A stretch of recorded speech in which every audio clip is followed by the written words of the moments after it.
Hello बच्चों, let's see this question. Let R be a relation over the set of straight lines of a plane such that L1 is related to L2 if and only if L1 is perpendicular to L2. तो L1 और L2 एक दूसरे से related हैं कब? जब L1 L2 perpendicular है। तो अब हमारे पास देखना है रिफ्लेक्स सिमेट्रिक है, रिफ्लेक्सिव है या नहीं है। तो L1 खुद से ही रिलेट होना चाहिए। तो L1 रिलेटेड टू L1 कब होगा? If and only if L1 perpendicular to L1।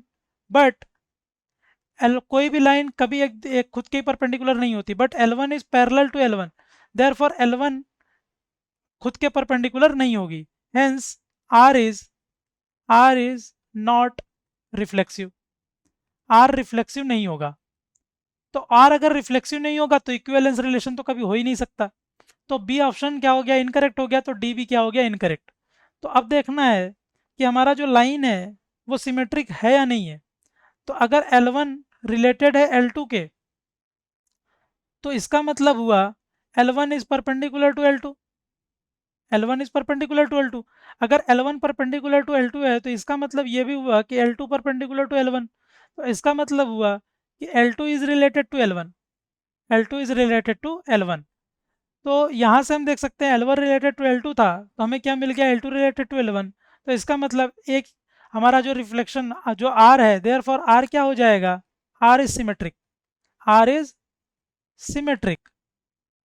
तो इसका मतलब करेक्ट ऑप्शन हो गया ए। अब हमें चेक करना है ट्रांजिटिव है या नहीं है।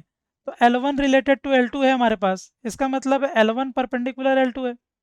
फिर L2 रिलेटेड L3 है, इसका मतलब L2 परपेंडिकुलर L3 है। तो L1 अगर L2 के परपेंडिकुलर है और L2 L3 के परपेंडिकुलर है, ये ऐसा देख लेते हैं हम। ये L1 है हमारा, L1 परपेंडिकुलर टू L2 है, और L2 के परपेंडिकुलर एक लाइन है वो है L3। तो L3 और L1 यहाँ से हम देख सकते हैं कभी परपेंडिकुलर नहीं हो सकते। यहाँ से क्या मिल रहा है? L1 is parallel to L3।